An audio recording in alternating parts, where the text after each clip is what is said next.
Totoo ang chismis guys. Ang upgraded na Mirage G4 GLX CVT 2026 ay naka-zero down payment pa rin.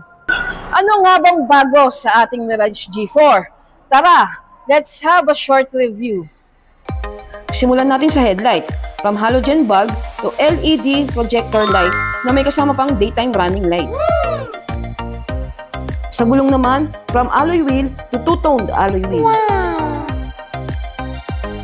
Sa taillight naman, naka-LED na rin siya guys at may black garnish. Pagdating naman sa safety features, equipped na siya ng anti-lock braking system with electronic brake distribution, hill start assist, brake assist, and active stability control. Bukod sa upgraded na, marami ka pang makukuhang freebies. Wow!